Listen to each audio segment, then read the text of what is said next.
Okay, my name's Kaylene Swadling. I have RSD of the left leg. It is a chronic pain disease. It's what they call, it attacks the sympathetic nervous system. It's a pain that is there 24/7.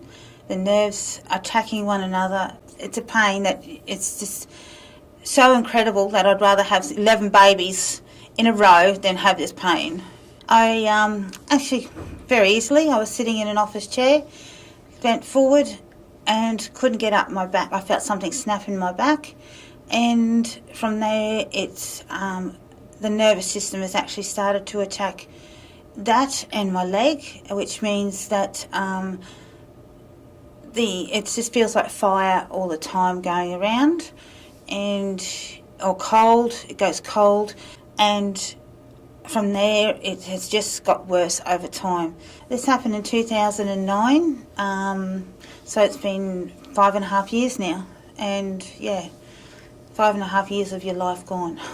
This didn't happen straight away. It's something that I did this back injury in February. This actually started in April, and I slowly started with a limp. And now I'm constantly walking around on crutches. With the nurses, they're really understanding. They listen to what you have to say. Like if you tell them not to touch certain parts of your body, because I can't handle anything touching my left leg. And so if you tell them not to touch that, and most of them understand, they get a pillow and put your leg onto it, and then they instruct the doctors not to touch that left leg as well, which is really good. I've had a couple of operations since I've had it. The nurses are fantastic with caring for that left leg of mine, because they seem to understand what I'm going through. Yeah, sometimes I accidentally touch it, yeah, and then I burst into tears because that's how much pain is there. But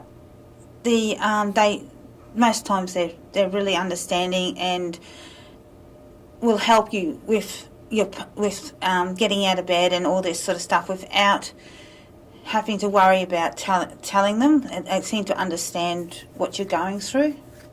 They're fantastic. Like, I take my hat off to nurses. They're fantastic people, but there is also some that won't listen to what you're saying, that would just come in and just bull at the gate without you saying to them, "Hang on, stop.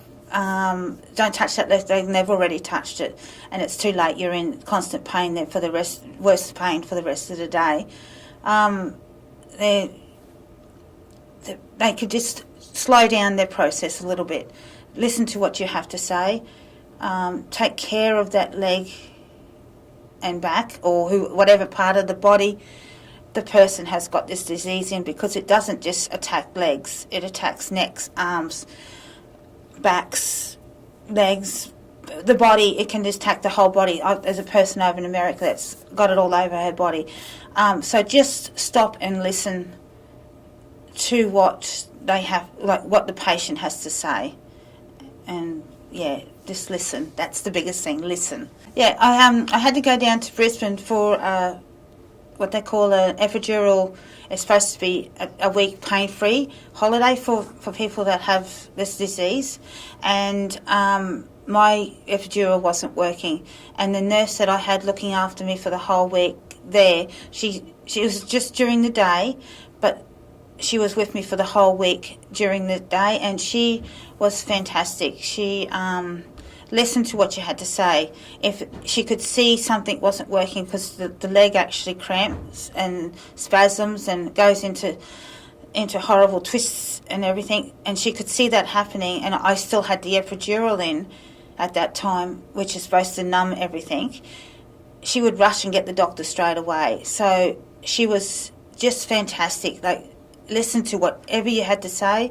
It was an experience of a nurse that I never had before. I get my support from family, friends, and off the social network, off the Facebook. There's a group on there there's RSD groups on there, and you just go and talk to them over that, and that's the only support. There's, in Rocky itself, there's I've only come across 3 other people in Rocky that, they don't actually live in Rocky. One lives in Cairns, one lives here, and one lives in Atherton Tablelands. They're the only 3 people that I know that have got the same disease. But there could be others out there that haven't contacted us at all. So, yeah. Listen to what they have to say, because chronic pain is a real disease. It's not in the head. It's a disease that is there constantly, 24/7. Pain that is incredible. You cannot describe the pain. So basically, just listen to the patient. The patient is what knows what she's going through or he's going through, and just listen to what they have to say.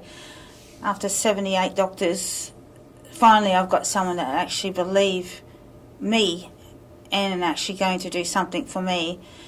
So just listen to the patient and